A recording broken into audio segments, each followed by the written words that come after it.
Assalamualaikum warahmatullahi wabarakatuh. Perkenalkan, nama saya Edwin Permana, calon guru penggerak angkatan 11 dari SMA Muhammadiyah Singaparna, Kabupaten Tasikmalaya. Di sini saya akan melaksanakan pengimbasan atau diseminasi mengenai budaya positif di SMA Muhammadiyah Singaparna bersama Bapak Ibu guru, wali kelas, dan juga wakil kepala sekolah.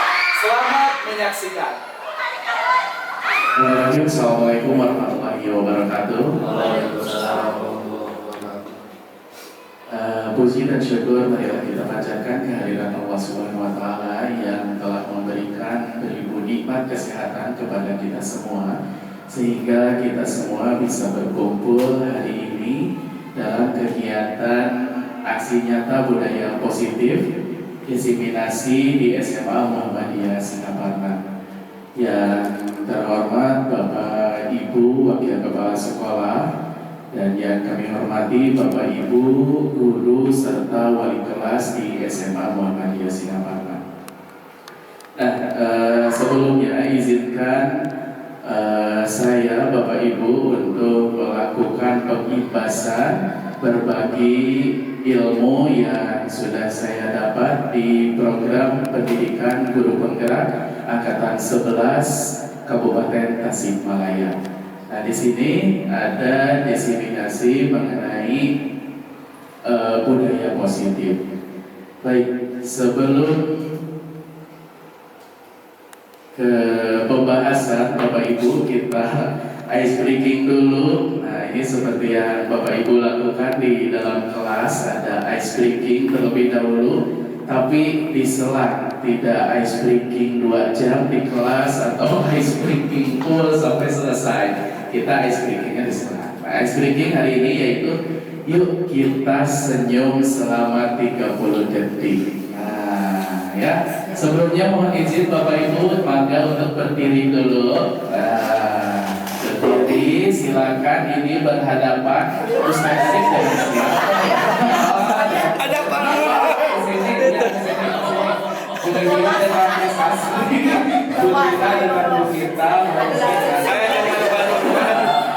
Nah, seperti itu ya, Bapak Ibu. Nah, ini yang kita harapkan dari senyum ini menjadi energi positif atau afirmasi positif sebelum kita melaksanakan kegiatan. Yuk, kita berhadapan dulu.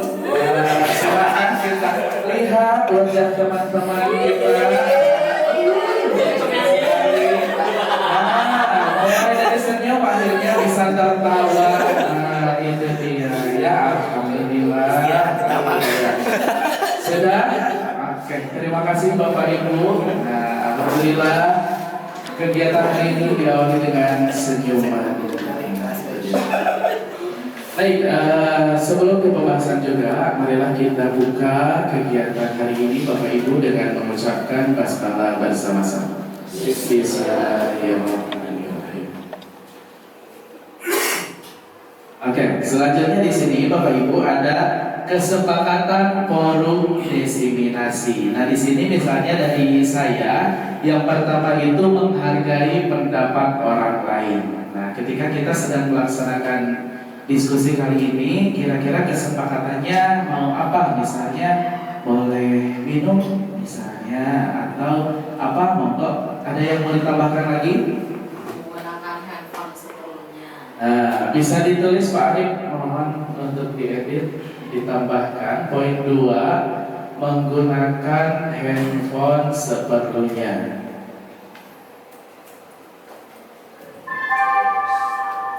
Saatnya istirahat pertama. It's time to have first break. Oke, ada lagi Bapak Ibu yang lain? Kesepakatan diseminasi hari ini? It's time to have first break. Pulang tepat waktu. Ribut lengkap. Atau apa kesepakatan hari ini dalam kegiatan ini? Ada lagi? Padanya mah Di sini. Kelas. Di sini. Nah, di sini. Boleh minum? Boleh minum, maka boleh minum. Maaf, tidak ada ini. Ah. Boleh minum. Nah ini, ada lagi atau cukup? Cukup lah. Cakap. Raise hand ketika berpendapat. Raise hand atau acungkan tangan ketika berpendapat. Oke, bisa acungkan tangan tiba-tiba awalnya. Iya. Ada lagi atau sudah? Cukup ya. Oke, Bapak Ibu terima kasih. Kesepakatan forum diseminasi hari ini yang pertama yaitu menghargai pendapat orang lain, menggunakan handphone seperlunya. Kemudian silakan Bapak Ibu diperbolehkan untuk minum. Berarti makan tidak ya? Yang tadi. Nah itu. Kemudian terakhir acungkan tangan ketika berpendapat. Siap. Terima kasih. Ini ya. Nah, Bapak Ibu, sebelum kita membahas apa itu budaya positif, nah di sini ada, ini kabelnya ini ya bergeser atau apa? Baik. Seorang guru yang baik harus memiliki kemampuan dalam mewujudkan budaya positif di sekolah. Budaya positif tersebut dapat dijadikan atau dapat dijalankan dengan melaksanakan inti konsep-konsep seperti yang pertama ada disiplin positif, yang kedua motivasi perilaku manusia, yang ketiga keyakinan sekolah atau keyakinan kelas, yang keempat kebutuhan dasar manusia, yang kelima posisi kontrol restitusi, dan yang keenam yaitu segitiga restitusi. Nah mungkin ini terdengar asing di Bapak Ibu semua, tapi insya Allah kita akan bahas satu persatu, mulai dari disiplin positif dan juga segitiga restitusi. Baik, Bapak Ibu, sebelumnya di sini ada yang sudah mengetahui apa itu disiplin positif. Ada yang mau berpendapat kira-kira apa ya itu disiplin positif? Bagaimana itu disiplin positif? Ada? Ya, Pak Arif, enggak? Contohnya berarti Enggak. contohnya misalkan ketika dikasih oleh guru, siswa harus tepat waktu mengerjakannya. Oke, ketika dikasih tugas oleh guru, siswa harus tepat waktu mengerjakannya. Ada lagi? Disiplin positif, mentaati aturan. Oke, siap. Terima kasih. Maka Ustaz Arif. Berdisiplin dalam hal-hal yang positif. Disiplin positif yaitu berdisiplin dalam hal-hal yang positif. Mantap. Menambahkan imbuhan, Pak. Siap. Disiplin jadi berdisiplin dalam hal-hal positif. Baik, terima kasih Bapak Ibu. Apa yang dikatakan Bapak Ibu itu tepat. Nah, ini yang dimaksud dengan disiplin positif. Disiplin positif merupakan suatu cara penerapan disiplin yang mengajarkan anak untuk bertanggung jawab dan menumbuhkan kesadaran diri berdasarkan nilai-nilai kebajikan. Kemudian, disiplin positif lebih ke arah disiplin diri yang dapat mengontrol diri dalam melakukan segala tindakan.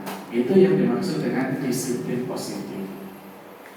Nah, kita sesuaikan dengan 6 karakter dalam profil pelajar Pancasila. Di sini ada beriman, bertakwa kepada Tuhan Yang Maha Esa dan berakhlak mulia, kemudian berkebinekaan global, bergotong royong, kreatif, kemudian bernalar kritis dan juga mandiri. Nah, ini 6 profil pelajar Pancasila yang harus kita terapkan kepada peserta.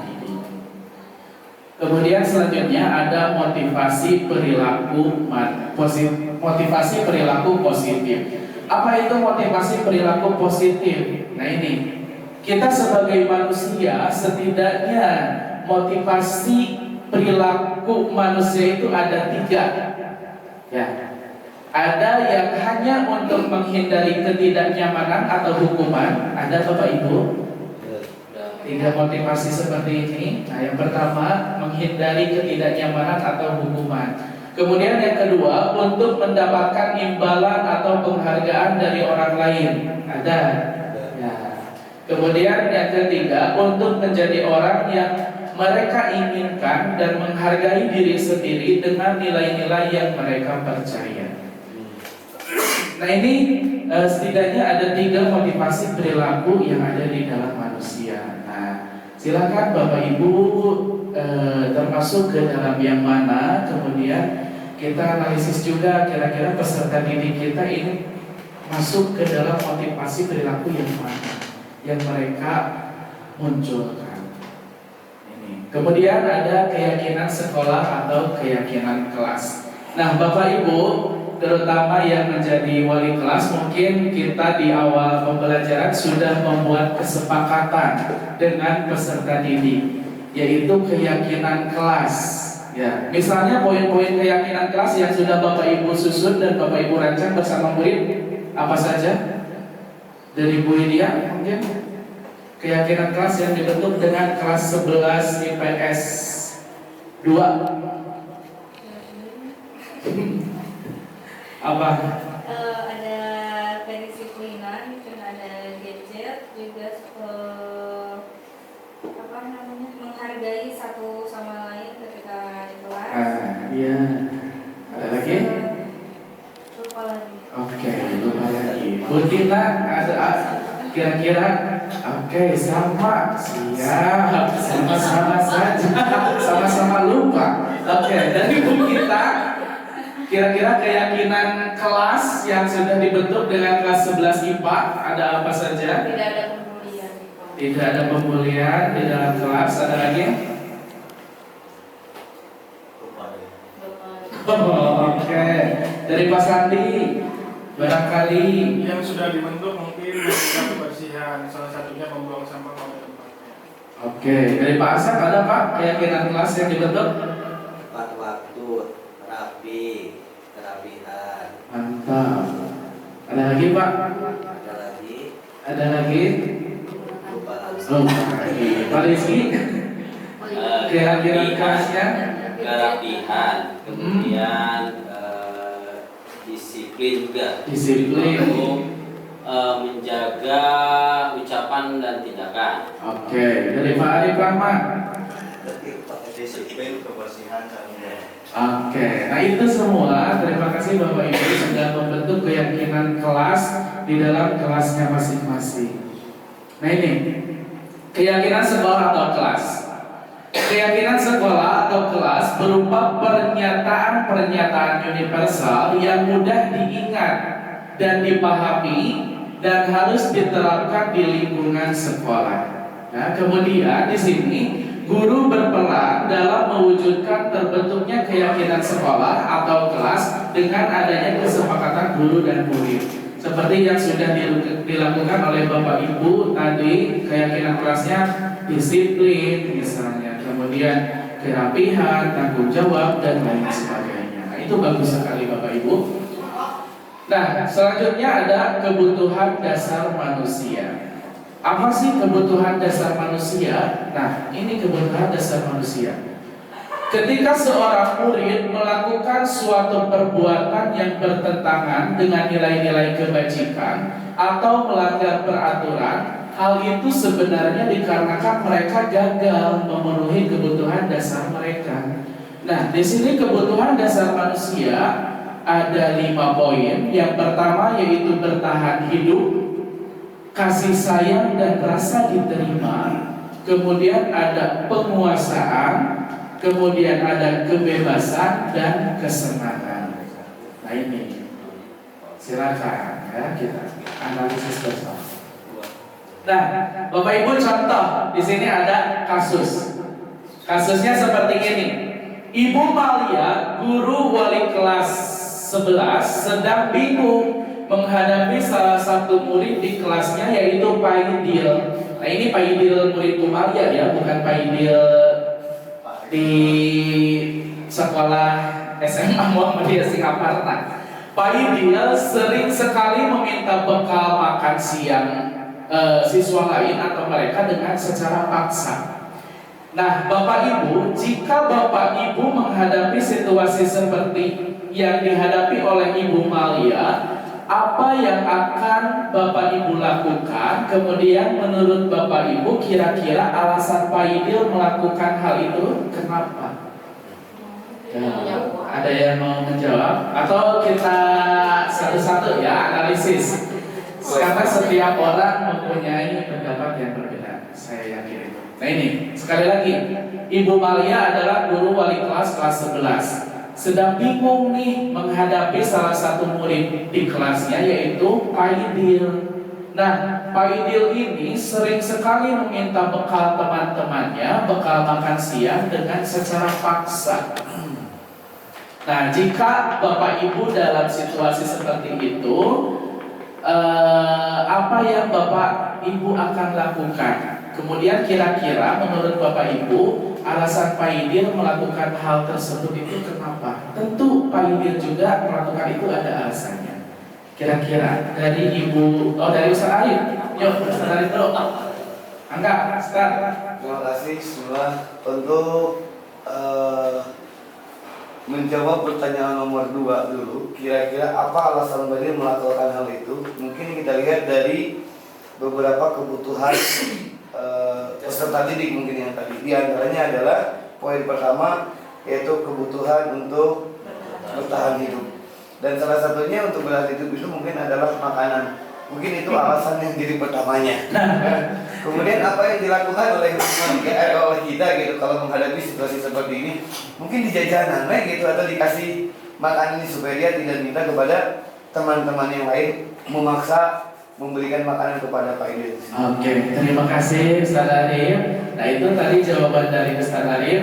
Alasannya yaitu apa yang akan Ustaz Arif lakukan yaitu tadi memberikan makanan, ya, memberikan makanan atau memberikan uang untuk membeli makanan. Kemudian alasan Pak Idil melakukan itu yaitu menurut Ustaz Arif untuk bertahan hidup. Sangat ekstrim.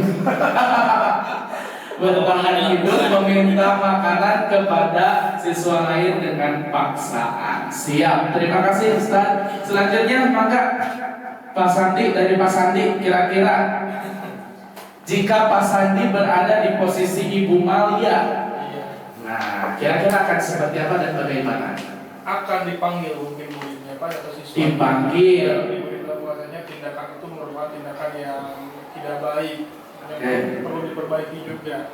Kalau melihat kondisi seperti ini, alasan Pak Idil melakukan itu mungkin satu dari backgroundnya dulu, apakah dia mendominasi di kelas atau seperti apa. Jadi coba kita arahkan ke kesalahannya dulu sebelum ada solusi untuk keluar dari masalah ini. Oke, siap. Terima kasih Pak Sandi. Nah itu dari Pak Sandi hasil analisisnya yaitu memanggil dulu YBS atau yang bersangkutan siswa tersebut untuk dimintai keterangan. Tidak, kenapa dia melakukan hal-hal seperti itu. Siap. Terima kasih Pak Asep. Dari Pak Asep, kira-kira kalau menemukan murid seperti ini Bapak akan seperti apa tindakannya? Kalau menurut saya itu perlu diperhatikan dulu sikap dari Pak Idilnya itu sendiri. Jangan sampai kita menentukan hal yang salah. Soalnya itu apakah kebiasaan, apakah yang Pak Idil itu kebutuhan sifatnya. Kalau seandainya kebiasaan maka pendekatanlah yang dibutuhkan. Kalau kebiasaan sama juga pendekatannya. Nah, bagaimana cara menanganinya? Ya, diajak untuk sifatnya untuk lebih dekat aja. Soalnya kalau misalnya udah dekat, pasti kebiasaan itu akan sedikit demi sedikit akan hilang. Oke, siap. Terima kasih dari Pak Asep. Itu dia cara Pak Asep menghadapi situasi yang seperti ini, yaitu melakukan pendekatan kepada siswa yang bersangkutan. Kemudian ditanyakan apakah itu sebuah kebiasaan. Siap. Terima kasih dari Pak Rizky. Kira-kira kalau situasinya ada yang seperti ini, apa yang akan Pak Rizky lakukan? Apakah langsung di senggol bacok? Apakah di senggol bacok atau di push up atau gimana? Maka Pak. Kalau menurut saya lihat dulu dari kondisinya seperti apa di kelasnya itu kan dia meminta bekal siang dengan paksa. Nah dengan paksa ini itu kita lihat dulu kedekatan dia dengan temannya mungkin dari saya. Apakah temannya yang dimintai itu dia itu ya terasa risih atau tidak? Kalau seandainya temannya tidak terasa risih ya nggak jadi masalah. Tapi kalau saya memang risih berarti harus diadakan pembinaan ke orang tersebut dan lihat dulu siapa saja yang pernah jadi korbannya seperti itu dan alasan dan mungkin alasannya kenapa dia melakukan hal seperti itu. Pertama mungkin bisa aja dari kurangnya perhatian dari yang poin 2 ya dari mungkin dari saya merasa terima mungkin ya dari rumahnya dia kan sebenarnya dia juga mungkin bisa bawa bekal juga kan seperti itu. Kemudian nanti kita tanyakan juga kenapa kalau seandainya dia seperti itu apakah bisa juga kalau dia juga bawa bekal makanan juga dari rumah gitu. Oke, siap. Terima kasih Pak Rizky, sangat luar biasa. Nah itu dari Pak Rizky hasil analisisnya masih sama Pak Rizky, Pak Saki, Pak Asep melakukan pendekatan kemudian dimintai keterangan kenapa dia melakukan seperti itu. Terus menurut Pak Rizky tadi Pak Idil melakukan itu karena kurangnya kasih sayang. Nah, kurangnya kasih sayang baik itu di rumah ataupun di kelas oleh wali kelas mungkin. Jadi beredar. Itu dia. Jadi hanya Ustaz Arif ya akan memberikan makanan. Siap. Hasil analisis dari Pak Arif kira-kira kalau menemukan kasus seperti ini Pak Arif akan seperti apa yang akan Pak Arif lakukan? Kalau menurut saya pertama kemungkinan akan mencari informasi terlebih dahulu tentang bagaimana sih perilaku Pak dia selama di rumah atau misalkan di sekolah. Kalau misalkan selama di sekolah dia di poin kedua yang kurang perhatian ataupun kasih sayang terjadi, berarti otomatis akan melakukan pendekatan lebih lanjut dan pencarian informasi yang lebih lanjut tentang paidian kumaha gitu. Selama di sekolah terus sama selama di rumah apakah terjadi penyebabnya itu karena di rumah atau di sekolah. Kalau misalkan di rumah otomatis nanti wali kelas akan melakukan pendekatan kepada orang tua. Kalau misalkan di sekolah otomatis wali kelas akan melakukan pendekatan kepada siswanya sekaligus akan memberitahu kepada teman-teman kelasnya agar untuk selalu mengingatkan karena kebiasaan faedah seperti itu tidak baik kalau dilakukan terus. Kemudian yang akan dilakukan mungkin akan ajak ngopi bareng. Untuk pendekatan ngopi dan Terus gimana Pak? Nah kalau misalkan itu sudah dilakukan, misalkan ada poin yang 2 kasih sayang dan perhatian, otomatis nanti poin yang di poin persatu cara bertahan hidup untuk Pak dia ketika memang dia ada problem di rumah, otomatis kan orang tuanya akan mencarikan solusi bagaimana Pak dia tersebut tidak melakukan halnya sama. Begitu juga kalau di sekolah, otomatis apakah itu temannya akan memberikan makan secara gratis ke Pak dia tanpa harus misalkan dia Pak dia misalkan disodor-sodorkan atau misalkan satu kelas iuran buat memberikan sepiring makanan buat Pak dia. Oke, terima kasih Pak Arif atas jawabannya. Nah itu tadi akan diajak ngopi bareng. Nah, apakah kopi hidung atau kopi apa yang akan diajaknya ngopi bareng? Siap. Kemudian yang kedua, menggali informasi kepada siswa tersebut atau bahkan Pak Arif nanti akan berkunjung ke rumah orang tuanya untuk menanyakan kenapa bisa terjadi seperti itu. Siap. Terima kasih Pak Arif. Selanjutnya dari ibu gurunya, dari Ibu Widya, silakan. Apabila Bu Widya mengalami kasus seperti ini, apa yang akan Bu Widya lakukan?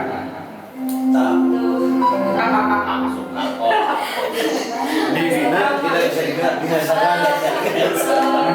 Pertama saya hampir mirip-mirip dengan bapak Bapak Guru yang telah disampaikan, mungkin terlebih dahulu kita melihat dulu latar belakang si anak. Nah, kalau misalnya tadi Pak Asep menyebutkan itu karena kurang kasih sayang, mungkin ini juga terjadi karena mungkin si anak belum bisa dalam proses penguasaan dirinya, yang belum mampu dia membedakan hal yang seperti itu. Kadang kan kalau misalnya anak terlihat dari latar belakang keluarga, mungkin karena terbiasa mungkin seperti itu, melihat contoh seperti itu, mewajarkan atau menormalisasi hal seperti itu. Menurut saya mah tidak apa-apa, tapi kalau menurut orang lain itu kan membuat risih. Nah, mungkin kalau dari saya mungkin pendekatan juga ya terhadap anak, melihat dari latar belakang anak, dan mungkin juga penguasaan terhadap diri sendirinya juga, dia belum bisa membedakan jawab gitu. Terima kasih, luar biasa Bu Ilya. Tadi Bu Ilya melakukan pendekatan dan juga mencari informasi latar belakang dari siswa tersebut. Siap, terima kasih. Selanjutnya Ibu Tina dari bahasa Arab ini akan mendoakan, akan mengajak untuk menghafal 33 juz atau bagaimana yang akan dilakukan oleh Bu Tina apabila menghadapi situasi seperti ini. Mengajak ngobrol semua di kelas, misalkan memberitahu tentang hal yang harus diterapkan, tolong, terima kasih, dan maaf, itu dulu ya. Karena dia melakukan itu tidak ada kebebasan mungkin di kelasnya, gitunya, kayak mau baturan, misalkan begitu ya. Terus apalagi sih? Yang itu dulunya, menurut saya alasan dia melakukan seperti itu karena pertama lapar pisan, karena lapar pisan. Nah, karena teman-temannya mungkin ya dia selalu melakukan seperti itu, jadi tidak ingin memberi makanan, terus Faidil tidak kuat lapar, terus jadi ambil paksa, jadi gitu menurut saya gitu. Ya semuanya tidak akan Faidil saja yang akan dikasih tahu, tapi semua juga dikasih arahan bahwa memberi itu harus, minta tolong itu harus, minta maaf juga harus, dan setelah kita berterima kasih juga harus ke Faidil, khususnya ke Faidil. Oke, terima kasih Bu Tina, jawaban yang luar biasanya. Nah, dari sekian banyak tadi yang berpendapat kalau yang lain adalah pendekatan kepada siswa yang bersangkutan, tapi cara Bu Tina yaitu melakukan pendekatan terhadap semua siswa. Dimintai keterangan dulu semua siswa versi Bu Tina itu. Nah, kemudian tadi mungkin itu bagus bisa masuk ke dalam keyakinan kelas, yaitu mengajarkan murid kita mengenai 3 kata, yaitu tolong, maaf, dan juga terima kasih. Nah, itu hasil analisis Bu Tina. Kemudian kenapa Pak Idil melakukan seperti itu? Tadi kata Bu Tina, karena lapar pisan Pak Idil, mungkin kondisinya sedang ada posisi lapar kacida namanya. Nah, itu mungkin kita juga kalau kondisi lapar sok jadi harimau begitu. Sok kamu tantrum. Nah, itu kita kalau kondisi lapar suka tantrum, tapi kalau sudah diisinya alhamdulillah jadi panda deui. Nah, itu dia. Terima kasih Bu Tina. Lanjut terakhir Bu Kita. Apabila Bu Kita menemukan kasus ini, kira-kira akan melakukan tindakan seperti apa dari Bu Kita? Sama jawabannya Farid, bertahan hidup ya. Bertahan hidup, pendekatan, terus diajak jualan.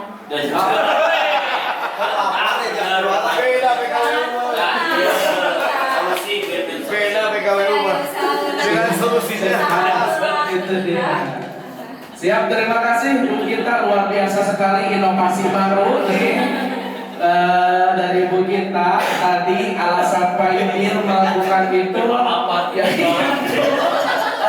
karena untuk bertahan hidup. Oke. Kemudian tindakan yang akan dilakukan Bu Gita yaitu melakukan pendekatan, selanjutnya diajak jualan ternyata. Dalam kondisi lapar diajak jualan.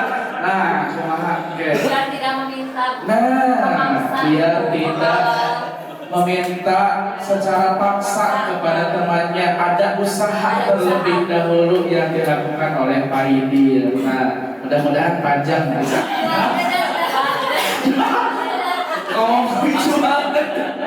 Ada akhirnya kan diajak jualan, terpancing jualan. Mahal ceritanya. Jadi jualan. Siap, terima kasih Bapak Ibu, luar biasa, tepuk tangan dulu untuk Bapak Ibu semua. Hasil analisisnya sangat hebat dan beraneka ragam tindakan yang akan dilakukan oleh Bapak Ibu ketika menemukan kasus seperti ini. Mari kita analisis bersama-sama. Nah, ini mungkin Bapak Ibu alasan-alasan Pak Idil melakukan seperti itu. Bisa saja alasan yang pertama yaitu betul tadi karena dia lapar dan orang tuanya tidak membawakannya bekal makan siang. Maka kebutuhan dasar yang sedang berusaha dipenuhi oleh Pak Idil adalah kebutuhan untuk bertahan hidup tadi. Nah, betul sekali. Kemudian alasan yang kedua kemungkinannya yaitu karena dia merasa senang temannya menjadi memperhatikan dia. Ketika temannya melaporkan tindakannya itu kepada guru dan gurunya memberitahu orang tuanya, sehingga orang tuanya jadi memperhatikan dia. Maka kebutuhan dasar yang sedang dipenuhi oleh Pak Idil adalah kebutuhan akan kasih sayang dan rasa diterima. Betul. Kemudian alasan yang ketiga yaitu mungkin karena temannya jadi takut dengan dia dan menuruti keinginannya. Maka sebetulnya Pak Idil sedang berusaha memenuhi kebutuhan dasar akan kekuasaan. Nah, berkuasa di dalam kelasnya, itu dia. Kemudian kemungkinan alasan yang keempat kenapa Pak Idil melakukan seperti itu yaitu karena dia merasa bosan dengan bekal yang dibawakan oleh ibunya dari rumah. Karena ibunya selalu membawa bekal yang sama setiap harinya. Oleh karena itu, dia ingin mencoba makanan teman-temannya yang beraneka ragam. Maka di sini Pak Idil sedang berusaha memenuhi kebutuhannya akan kebebasan. Itu. Kemudian yang kelima, kemungkinan alasan yang terjadi yaitu karena dia melakukannya dengan iseng dan ia menikmati ekspresi wajah teman-temannya yang kesal karena diambil makanannya dan menurut dia ekspresi teman-temannya itu lucu. Maka berarti Pak Idil sedang berusaha memenuhi kebutuhannya akan kesenangan. Nah, psikopat. Nah, ini Bapak Ibu kemungkinan yang terjadi. Ya, tadi betul ada untuk bertahan hidup, ada karena membutuhkan kasih sayang, ada kekuasaan, ada kebebasan dan kesenangan. Itu Bapak Ibu. Ice breaking lagi Bapak Ibu ya. Setelah kita berpikir atas kasus, kita ice breaking lagi yang terakhir, ice breaking seperti ini Bapak Ibu. Ice breaking kali ini saya mempunyai clue-nya yaitu yang ujung pasti enak. Ya, yang ujung pasti enak.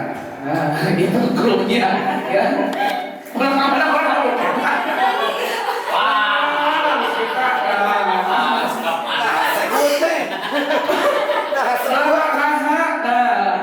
Sabar, masih jam 10.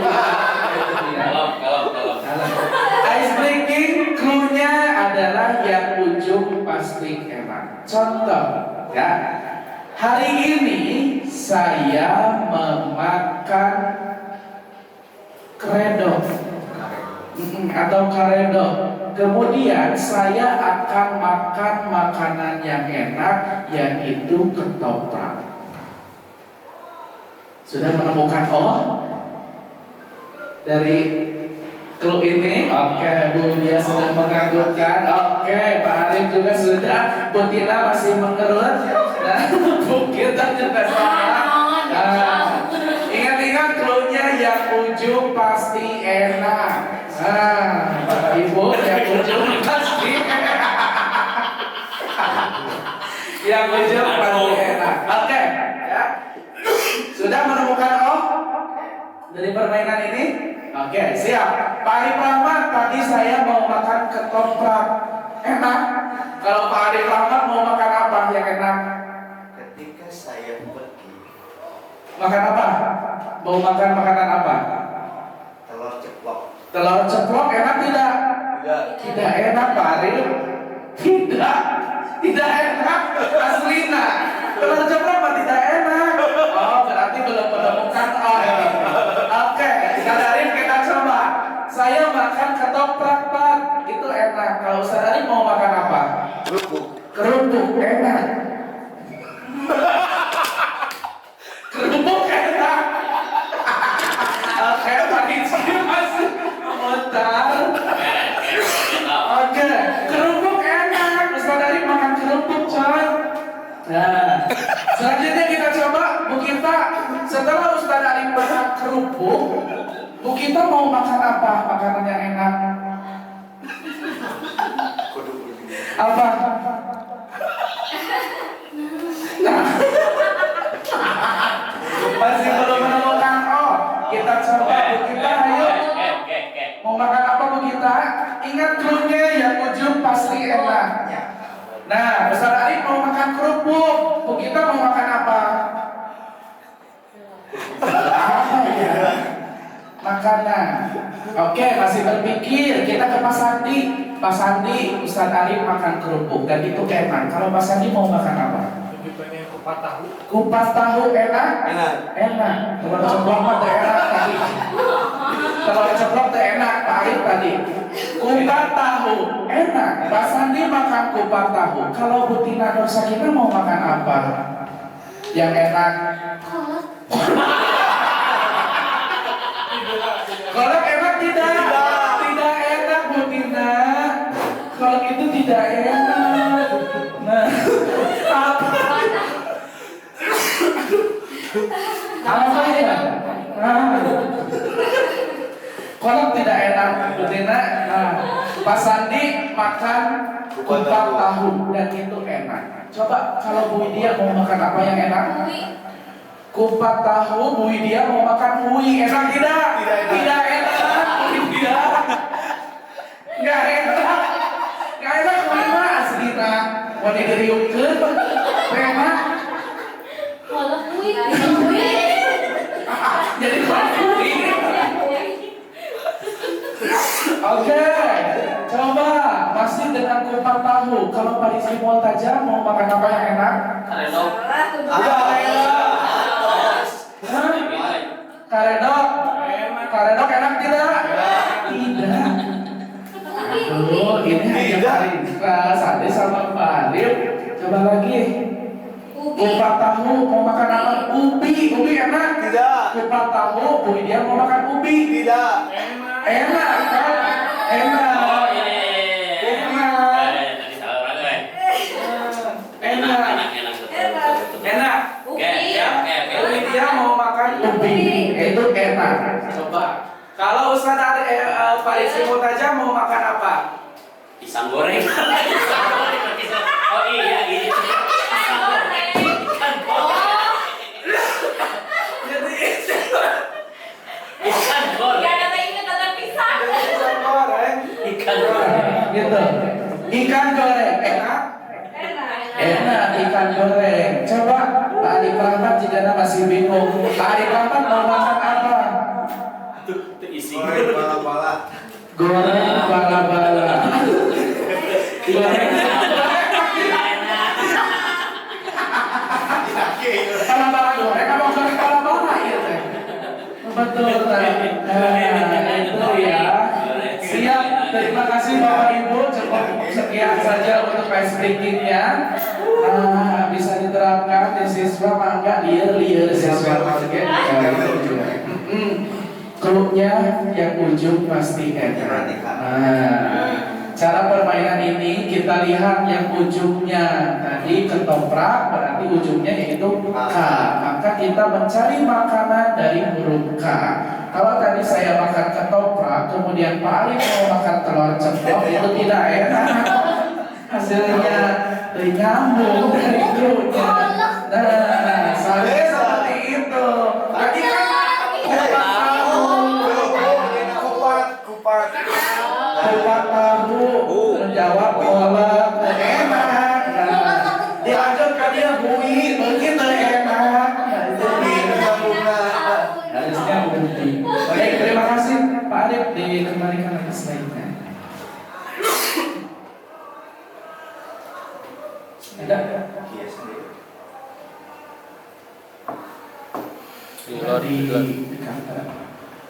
Pilot sendiri.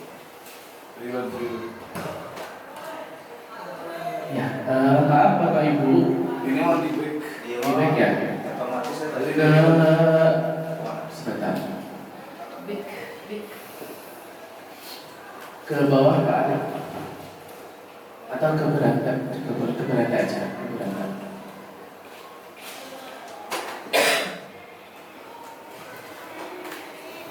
Nah itu, yang ujung pasti enak.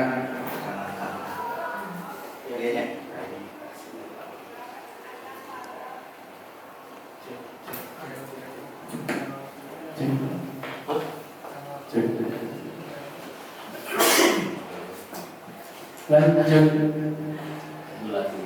Sedikit lagi Bapak Ibu.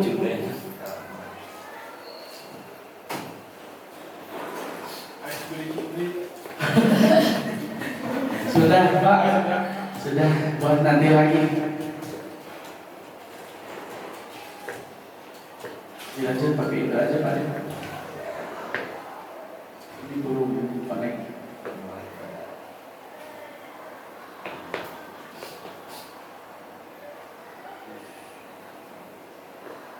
Terus sudah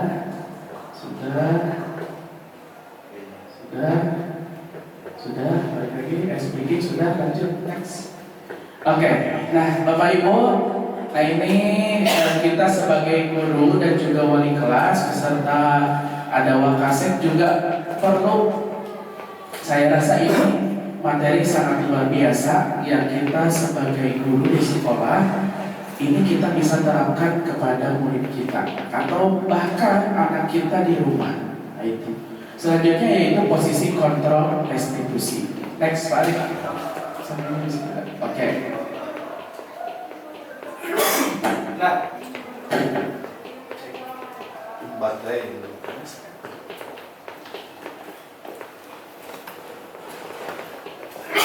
Baik, Bapak Ibu, di sini ada 5 posisi kontrol restitusi. Silahkan kita tidak usah dijawab. Kira-kira kita sebagai guru terhadap murid atau memberikan pelayanan kepada murid, posisi kita itu ada di mana? Apakah kita sebagai penghukum atau kita sebagai guru itu posisinya ada membuat merasa bersalah? Atau kita sebagai teman? Selanjutnya guru sebagai pemantau dan atau bahkan kita posisinya sebagai manajer.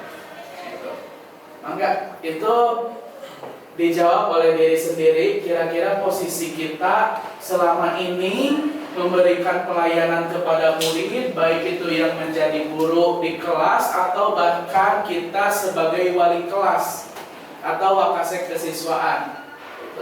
Posisi kita itu ada sebagai apa? Apakah sebagai penghukum kah? Apakah sebagai pembuat merasa bersalah? Apakah sebagai teman? Apakah sebagai pemantau saja? Atau sebagai manajer? Posisinya ada di mana? Kira-kira kalau guru sebagai penghukum, contohnya Bapak Ibu ada yang mau berpendapat? Guru sebagai penghukum. Piket kan? Betul sekali. Contohnya gimana? Larikan. Nah, contohnya yaitu ketika kita sedang melaksanakan piket, terkadang kita posisinya sebagai penghukum. Ya.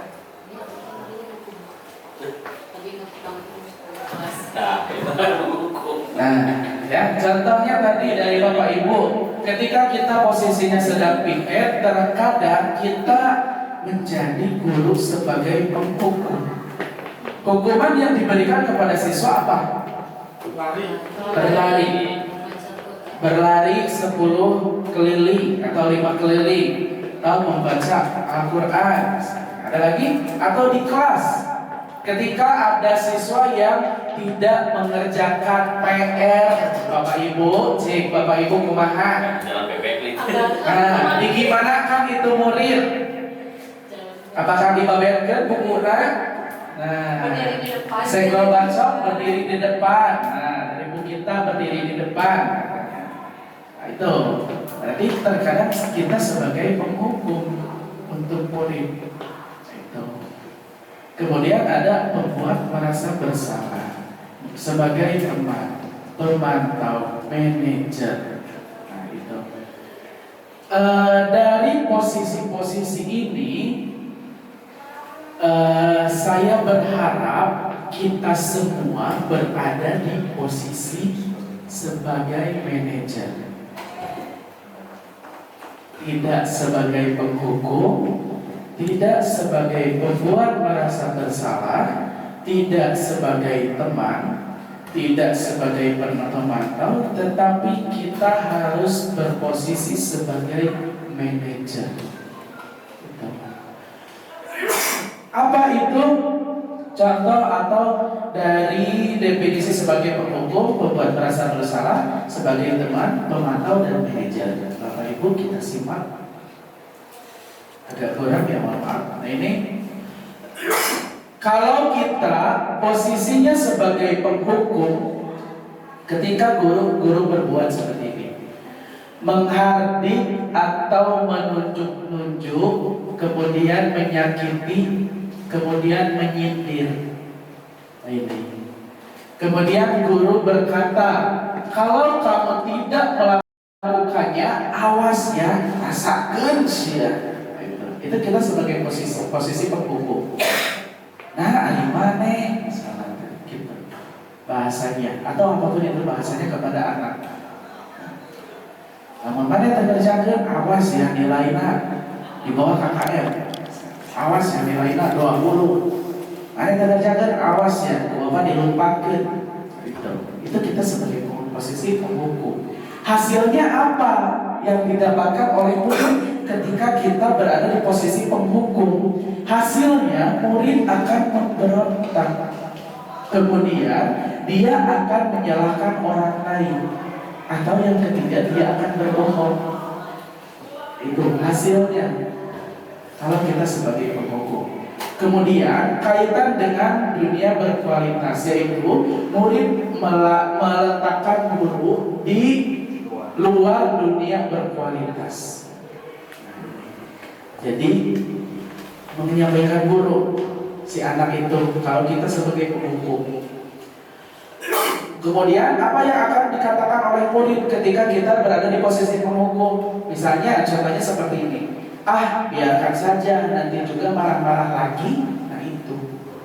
Nah itu. Mungkin ada ya Bapak Ibu selama ini murid yang seperti ini kita temukan. Ah, kenewe dan kege Bapak yang kamu beli pasti yakin. Abah ewe dan ngerjakan ge dan kege dicarekan deui. Nah itu. Ini nanti akan seperti itu murid berkatanya. Kemudian dampaknya yaitu mengulangi kesalahan.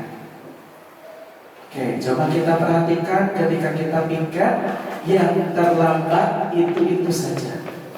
Dibaca Quran ke, dilari ke, pasti eta deui orangnya. Ya. Nah itu kalau kita posisinya sebagai penghukum Bapak Ibu. Kalau kita sebagai pembuat orang merasa bersalah, nah, perbuatan gurunya yaitu berceramah dengan mengatakan seharusnya kuduna maneh teh bla bla bla bla bla bla bla, atau bapak kecewa kaget, kecewa bapak ke maneh, kita atau ibu mah kecewa, Kak Paidil kita ke siapa karena terus melakukan ini. Nah, ini kita posisinya sebagai pembuat merasa bersalah. Kemudian guru berkata, kamu seharusnya sudah tahu ibu lelah sekali mengatakannya atau ibu stres. Terutama kita sebagai wali kelas ya Bapak Ibu, tuntutan dari sekolah kita diangkat sebagai wali kelas pasti. Saya juga, iya tidak bisa dipungkiri. Terkadang saya ada di dalam posisi pembuku, saya ada di posisi pembuat merasa bersalah, saya ada di posisi teman, saya ada di posisi penantau atau manajer. Nah, setelah saya mendapatkan ilmu dari program pendidikan guru penggerak ini, insya Allah nanti saya akan menerapkan posisi saya sebagai manajer di hadapan murid-murid. Kita lanjutkan dulu. Ini ya, ibu lelah sekali, capek bapak teh beakarep ka anjeun teh. Kumaha deui bapak kudu ngobrol. Nah, ini kita membuat merasa bersalah posisinya. Kemudian hasilnya apa? Menyembunyikan, akan menyangkal, akan berbohong juga si anak. Kekaitan dengan dunia berkualitas, murid meletakkan guru di dalam dunia berkualitas. Ada. Kemudian murid akan berkata nanti, maaf ya Bu atau maaf ya Pak. Kalau kita posisinya sebagai pembuat merasa bersalah, mohon Bapak hampir tenang, misalnya abdi telat kerjakan tugas, ya kan ada yang seperti itu Bapak Ibu. Nah, atau maaf Pak, misalnya saya terlambat datang ke kelas, misalnya. Chargernya di City Pak, tanggal kan ini loh. Nah itu Bapak Ibu kalau kita posisinya sebagai pembuat merasa bersalah. Kemudian dampak pada murid, apa dampaknya? Dia akan merasa rendah diri. Itu dampak yang dihasilkan kalau kita membuat merasa bersalah. Kemudian sebagai teman, nah saya kira kita sama. Sebagai teman itu bagus untuk murid, tetapi Bapak Ibu masih ada dampak negatifnya yang dihasilkan ketika kita berposisi sebagai teman di hadapan murid. Nah, contohnya seperti ini. Guru berbuatnya yaitu membuatkan alasan-alasan untuk muridnya. Kemudian perkataan guru kurang lebih, ayolah lakukan demi ibu, sok atuh kerjakan demi bapak. Ameh bapak menang sebagai teacher of the year misalnya. Nah itu salah satunya, sok demi bapak misalnya. Kayak bapak dikasih reward. Nah, itu kita sebagai teman posisinya. Kemudian masa kamu tidak mau misalnya. Nah itu ingat tidak, Bapak pernah bantu loh. Ingat tidak, Bapak pernah dibantuan kasus iya, bla bla bla dan sebagainya. Itu perkataan-perkataan, contoh perkataan-perkataan yang muncul. Hasilnya apa? Nah ini, hasilnya akan ketergantungan. Kalau kita posisinya sebagai teman. Kemudian kaitan dengan dunia berkualitas, murid akan meletakkan guru sebagai orang yang sangat penting di dunia berkualitas. Ini mungkin sisi positifnya. Murid akan meletakkan posisi kita sebagai guru di dalam dunia ini sebagai orang penting. Nah, kemudian murid berkata, saya pikir bapak atau ibu teman saya, ternyata begitu. Ya, muridnya. Atau mungkin bisa jadi ketika pernah tidak Bapak Ibu, ketika istirahat atau ketika apapun itu pelajaran, kita sebagai posisi teman, kita menyuruh anak, minta tolong kepada anak, pangnyandakeun buku di perpustakaan misalnya, atau pangmeserkeun baso ka mas baeud. Terkadang murid itu ada yang gak mau. Gak mau kalau disuruh oleh kita. Bahkan ada yang lupa karena gak mau disuruh oleh kita. Tetapi ketika disuruh oleh guru B misalnya, tolong ambilkan buku di perpus, dia paling gercep. Ada nggak? Nah, iya. Tolong belikan bakso, ku abi we bu, ku abi we pak. Atau misalnya tolong ambilkan bakso, malah dia nggak mau, lari, nggak mau disuruh oleh kita. Nah itu akibat yang dihasilkan kalau kita sebagai posisinya teman. Jadi ada ketergantungan terhadap anak. Jadi hanya anak itu aja yang melakukan demi bapak ibu. Nah itu dia. Itu posisi teman. Itu dampak negatifnya. Ketika disuruh oleh guru A, murid itu tidak mau. Tetapi ketika disuruh oleh guru B, murid itu sangat excited. Itu posisinya sebagai teman. Saya kira posisi teman itu baik, ternyata ada dampak negatifnya juga Bapak Ibu. Ini. Kemudian dampak pada muridnya apa? Murid akan menjadi lemah, tidak mandiri dan tergantung. Nah, ketika ada permasalahan, biarin we atau bae we, da abi mah wali kelas nage si ibu bager. Nah itu. Jadi anak terus melakukan kesalahan-kesalahan karena posisi kita sebagai teman di sini yang terus membela murid ketika melakukan kesalahan. Wios we tengerjakeun PRG da guruna pasandi bager moal naon. Nah itu. Wios tengerjakeun tugas ge da ibu kita mah sampai hati ka abi mah sok masih ada 80 nilai G. Nah itu jadi akan lemah, tidak mandiri dan tergantung, ketergantungan. Kalau kita posisinya sebagai teman. Lanjut Bapak Ibu, posisi guru sebagai pemantau. Bagaimana itu sebagai pemantau? Nah, guru akan berbuat yaitu menghitung dan mengukur saja. Kemudian guru akan berkata apa peraturannya. Hanya memantau saja, sebagai pemantau saja, tidak melakukan aksi, tidak memberikan solusi apapun, tapi hanya memantau saja.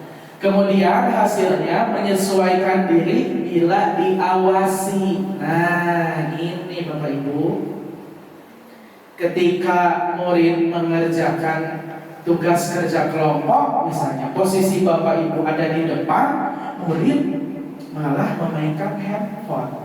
Tapi kalau kita misalnya menghampiri siswa tersebut sedang bekerja kelompok, Bapak Api langsung berjaga, Bapak Api langsung nulis naon, aya nu langsung maca naon, Bapak Api. Nah itu kalau kita posisinya hanya sebagai pemantau saja.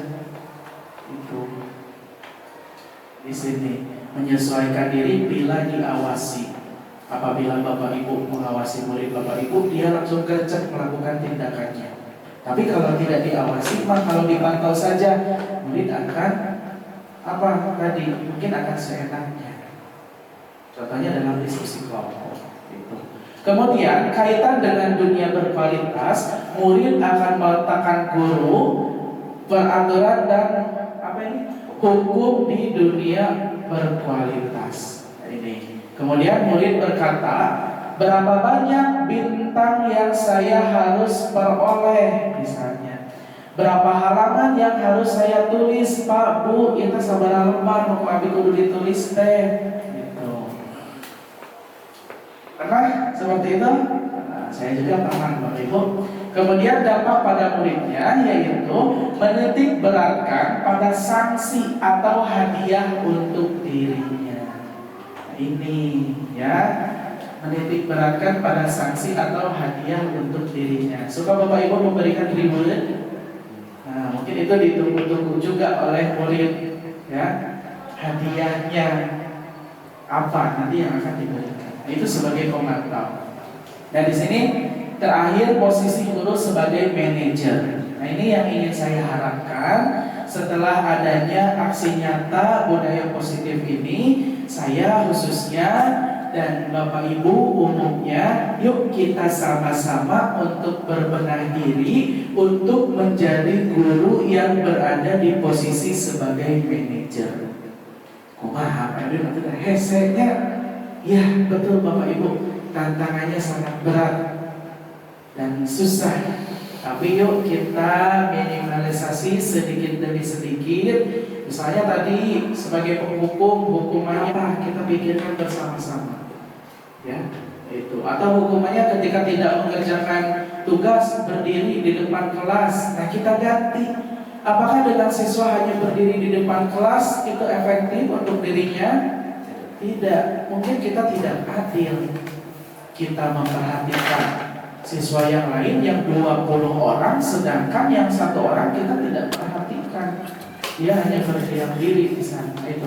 Ini terakhir sebagai posisi manajer, gurunya berbuat akan mengajukan pertanyaan-pertanyaan. Nah ini, guru akan mengajukan pertanyaan. Misalnya, kita analisis dulu sama halnya seperti kasus tadi Aidel yang minta makan secara paksa. Misalnya ada siswa yang terlambat, kita tanya dulu alasannya kenapa dia sampai terlambat. Itu. Ya, atau tidak mengerjakan PR langsung berdiri, kita tanya dulu alasannya kenapa dia sampai tidak mengerjakan PR. Itu pertanyaan-pertanyaannya. Alasannya dia tidak mengerjakan PR kenapa? Kita gali dulu informasinya, Bapak Ibu. Nah ini posisi manajer. Kemudian guru akan berkata, apa yang kita yakini, apa yang bisa kamu kerjakan untuk memperbaiki masalah ini. Cik atau ingin kamayona badai kumaha supados tentang kaberangan. Nanti kedepannya akan bagaimana supaya kamu tidak mendapatkan nilai jelek. Nanti murid akan berpikir sendiri Bapak Ibu. Oh nyanya Bu, abi teh kudu misalnya belajar demikian. Oh nyanya Bu, abi teh kudu bangun pagi misalnya tepat waktu supaya tidak ketinggalan angkot, supaya nanti ke sekolah tidak terlambat. Itu pertanyaan-pertanyaan pemantik yang nanti siswa akan menggali jawabannya sendiri, Bapak Ibu, seperti itu. Kemudian hasilnya di sini akan menguatkan pribadi murid. Berbeda dengan posisi yang lain. Kalau posisi manajer itu murid akan menguatkan dirinya. Mungkin murid juga akan berbenah dari kesalahan. Kaitan dengan dunia berkualitas, murid meletakkan dirinya sebagai individu yang positif dalam dunia berkualitas. Nah ini.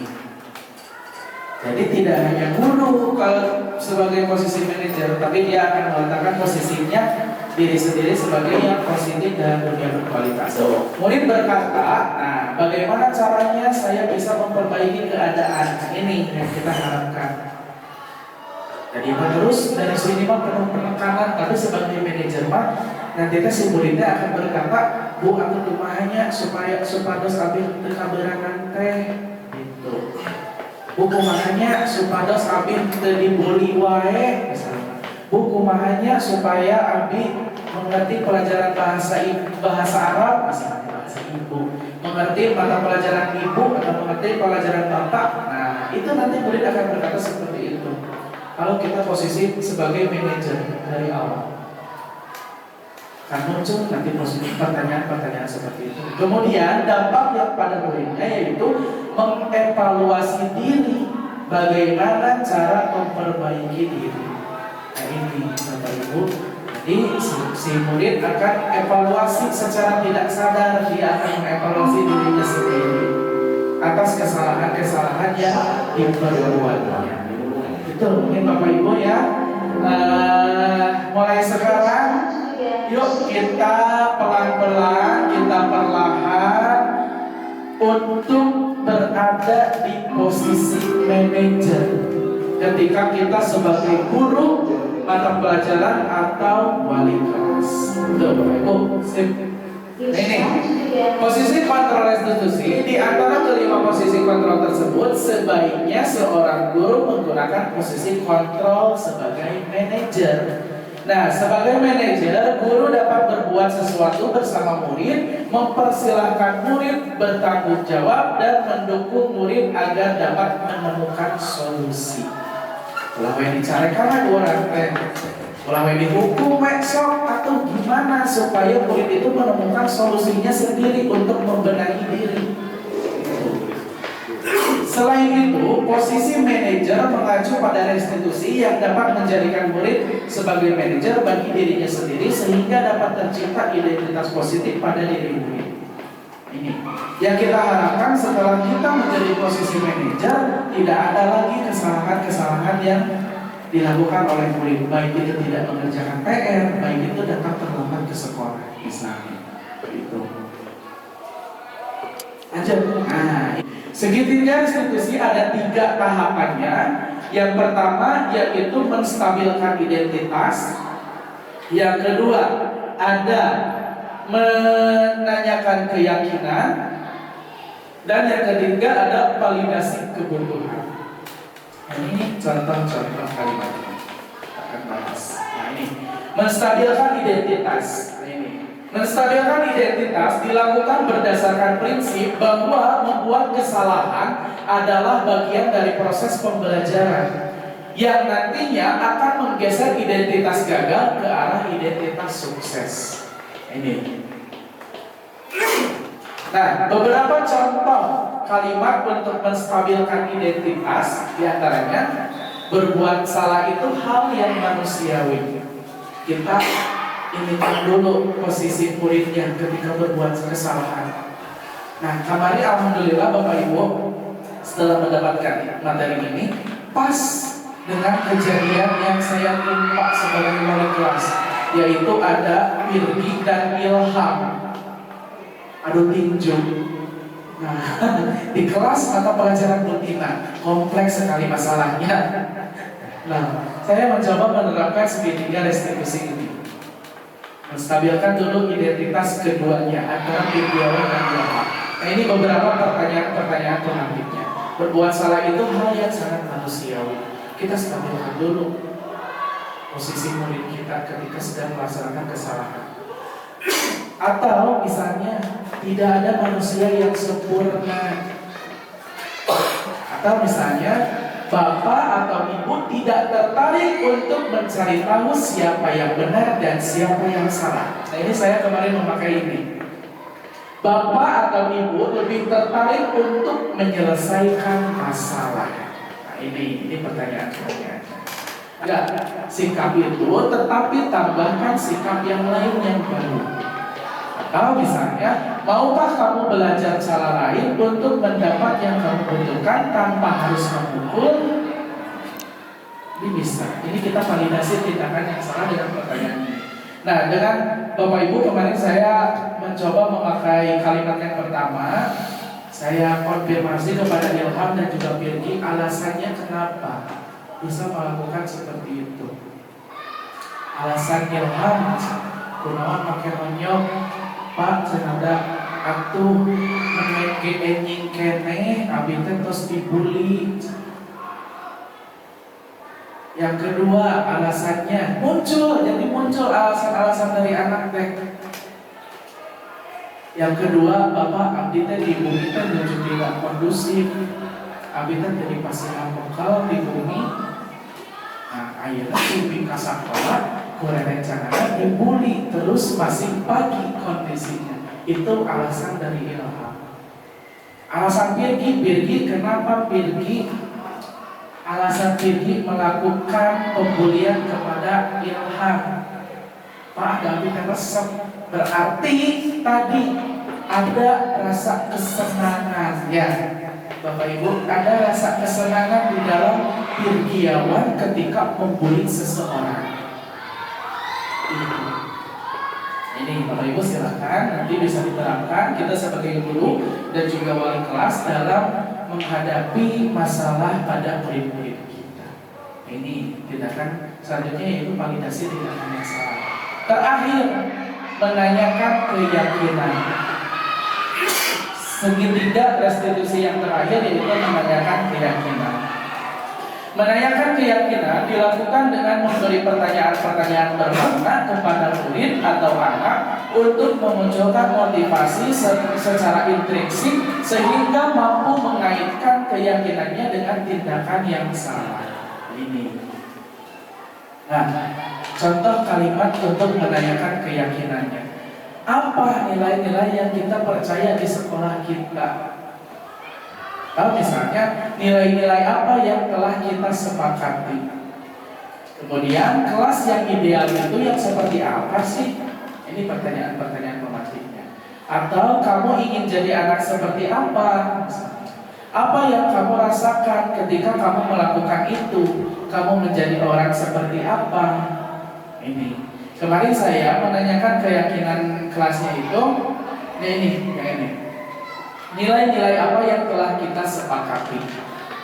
Saya konfirmasi kepada Birgi dan Ilham. Birgi, Ilham, kira-kira nilai-nilai apa yang telah kita sepakati di dalam kelas? Ada kebersamaan, ada tolong-menolong. Kemudian saya pancing lagi. Apakah dengan Anda melakukan tindakan itu, pembulian dan juga tindakan fisik, itu sudah melanggar keyakinan kelas yang kita sepakati di dalam kelas? Dia menjawab sendiri, iya Pak, saya melanggarnya. Itu Bapak Ibu. Jadi tidak langsung memberikan hukuman, ngejudge dulu anak, tapi kita gali dulu informasi-informasinya dengan beberapa pertanyaan pemantik. Itu alhamdulillah melalui segitiga restitusi antara Ilham dan Wiryawan sudah selesai di tangan wali kelas. Bapak Ibu,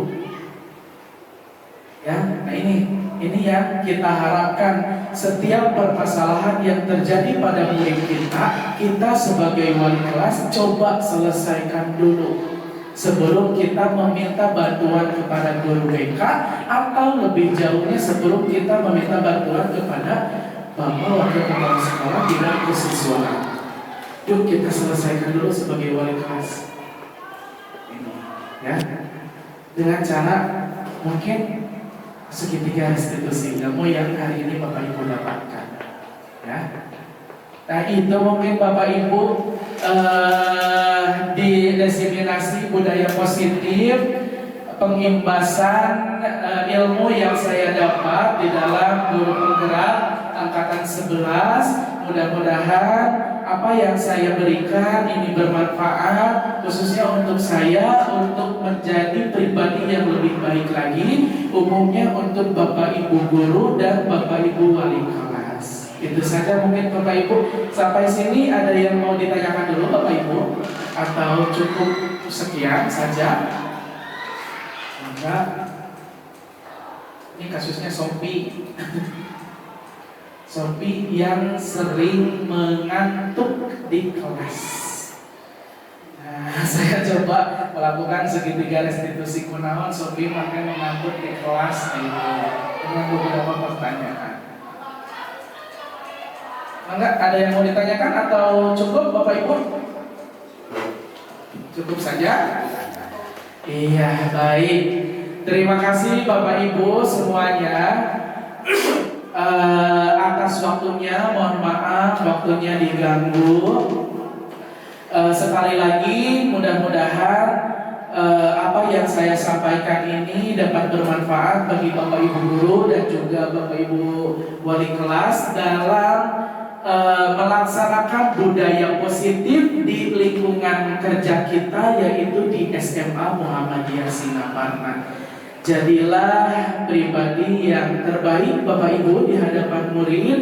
Hayo kita sama-sama untuk menjadi guru yang berada di posisi sebagai manajer, bukan sebagai penghukum, bukan sebagai pembuat merasa bersalah, bukan sebagai teman, bukan juga sebagai pemantau. Tapi yuk kita maksimalkan diri kita untuk menjadi guru yang berada di posisi manajer untuk murid-murid kita, atau bahkan untuk anak kita. Itu saja mungkin Bapak Ibu semua. untuk aksi nyata budaya positif diseminasi di SMA Muhammadiyah Singaparna oleh saya Edwin Permana, calon guru penggerak angkatan 11 Kabupaten Tasikmalaya. Nun wal qalami wa may yasturun fastabiqul khairat wa basyiril mu'minin. Wassalamualaikum warahmatullahi wabarakatuh.